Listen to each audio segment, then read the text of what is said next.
वैश्विक महामारी के बीच दुनिया भर की अर्थव्यवस्था बेपरड़ी हो गई। बड़ी बड़ी अर्थव्यवस्था वाले देश धराशायी हो गए। ऐसे में भी भारत में एक बड़ी राहत का पैकेज प्रधानमंत्री नरेंद्र मोदी ने कल घोषणा की थी, जिसकी आज विस्तार पूर्वक चर्चा देश की फाइनेंस मिनिस्टर ने आज प्रेस कॉन्फ्रेंस के द्वारा की है।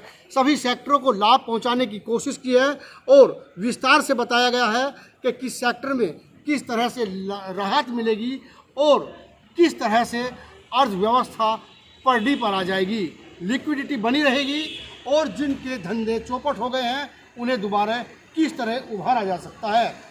हम गाजियाबाद के वैशाली इलाके की मार्केट में मौजूद हैं। यहाँ कुछ व्यापारी लोग हैं, नौकर पेशा लोग हैं। इन लोगों से बात करेंगे कि आखिर जो इतना बड़ा राहत पैकेज दिया है और जो फाइनेंस मिनिस्टर ने घोषणा की है उसको किस तरह से देखते हैं। जी, आपका नाम जानना चाहिए। धन्यवाद आपका। सबसे बड़ी बात है कि पहली बार देश में इतना बड़ा पैकेज देश के लोगों को मिल रहा है। कोई भी उद्योग हो, चाहे सूक्ष्म, लघु, मध्यम, कुटीर, सब उद्योगों के लिए इतना पैसा आ रहा है कि भारत अब बहुत जल्दी चाइना से भी ऊपर तरक्की करने वाला है। सर, क्या क्या खास बातें रही जो आपने सुनी? इतना पैसा सरकार की छोटे उद्योगों को दे रही है कि गवर्नमेंट कल मोदी जी ने कहा था कि हमको आत्मनिर्भर होना है। आत्मनिर्भर कैसे होंगे? जब हम अपनी चीज़ खुद बना के और खुद बेचेंगे, ब्रांडिंग करेंगे। और बड़ी बात यह कि 200 करोड़ से ऊपर की से नीचे कंपनियां, कोई बाहरी कंपनियां अब देश में टेंडर नहीं जो है डाल पाएंगी। देसी कंपनी काम करेगी। बहुत बड़ी ये घटना है, ऐतिहासिक घटना है, जिसका जितना समर्थन करा जाए उतना कम है।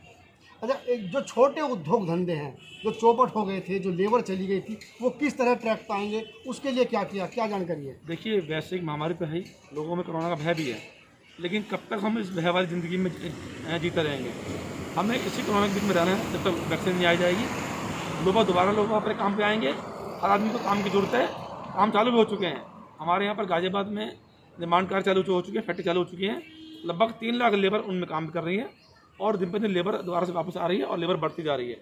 जहाँ तक पैकेज की बात है, इस पैकेज से हर वो उद्यमी जो बिना फंड के परेशान था, बिना पैसे से परेशान था, उसे पैसा मिलेगा और बहुत जल्दी शायद हम दोबारा से विश्व गुरु बनने वाले हैं। भारत पहले भी सोने की चिड़िया कहा जाता था, दोबारा भारत की वो स्थिति होने वाली है। जो घोषणा फाइनेंस मिनिस्टर ने की है, अगर उस घोषणा में तमाम चीज़ें सही और समय से हो जाए तो अर्थव्यवस्था पटरी पर आ सकती है और बहुत बेहतर हो सकता है।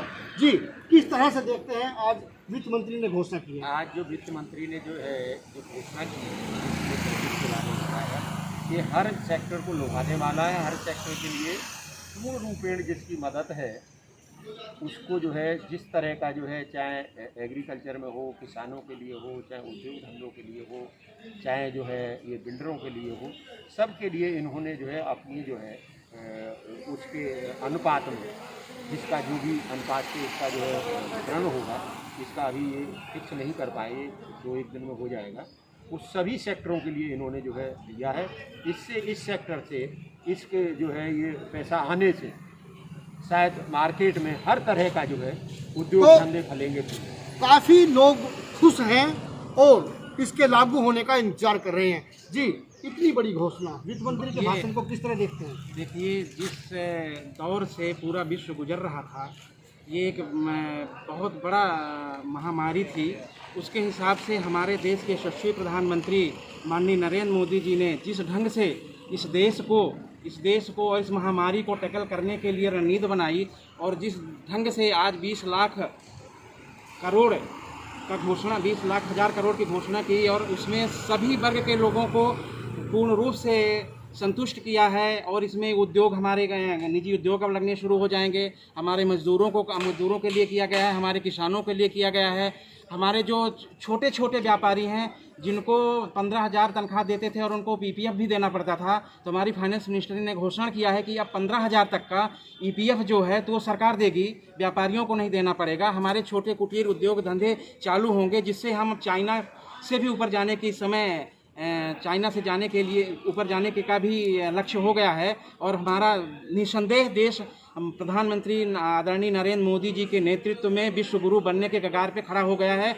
और जिस कुशल और क्षमता के साथ माननीय इस बड़े पैकेज की लोग अपने अपने तरीके से समीक्षा कर रहे हैं, अपने अपने तरीके से बता रहे हैं, लेकिन जिस तरह से देश की फाइनेंस मिनिस्टर ने ये घोषणा की और सभी सेक्टर को लाभ पहुंचाने के लिए पूरी कोशिश की है। इसका जो पूरा शेड्यूल बन कर के जब लोगों के बीच में आएगा और उसका लाभ मिलना शुरू होगा तो निश्चित तौर पर जो अर्थव्यवस्था है वो पटरी पर आनी शुरू हो जाएगी। जी, आप किस तरह का देखते हैं इस पूरे मामले को? मेरा विचार तो ये है कि ये एक ऐसी वैश्विक महामारी से देश गुजरा है, तो देश का कोई भी अंग हो, कोई भी क्षेत्र हो, सबके मनोबल टूट गए हैं। चाहे वो व्यापारी वर्ग हो, चाहे वो उद्योगपति हो, चाहे वो कर्मचारी हो, और चाहे वो श्रमिक हो, और यहाँ तक कि सरकारी विभागीय जो अफसरान हैं उनके भी मनोबल टूटे हुए हैं। इतने बड़े पैकेज की घोषणा करके हमारे प्रधानमंत्री जी ने न सिर्फ अपने सभी विभागों को, विभागीय अफसरों को जो मनोबल प्रदान किया है, इससे दूरगामी फायदा होंगे और निश्चित रूप से ये पैकेज हर वर्ग को एक मनोबल बढ़ाने वाला है कि हमारी इस विषम परिस्थिति में हमारे प्रधानमंत्री हमारे साथ खड़े हैं, और हौसला जब बढ़ेगा तो ईश्वर की कृपा होगी कि रिजल्ट अच्छे आएंगे और इस समस्या से सारा देश एक न एक कुछ समय लगेगा इससे पार पा जाएगा। जिस तरह से एक बड़े पैकेज की घोषणा हुई है, सभी वर्गों के लोग, सभी सेक्टर से जुड़े हुए लोग इसकी प्रशंसा कर रहे हैं, लेकिन सबसे बड़ा सवाल यही है कि क्या इस पूरे जो जितना भी एक बड़ा पैकेज दिया है इसको आम लोगों तक पहुंचाने के लिए, इंडस्ट्रियल तक पहुंचाने के लिए, तमाम सेक्टर से जुड़े हुए लोगों तक पहुंचाने के लिए जो हमारा सरकारी तंत्र है वो ईमानदारी से काम करेगा और समय से उसका इन्हें लाभ मिल पाएगा।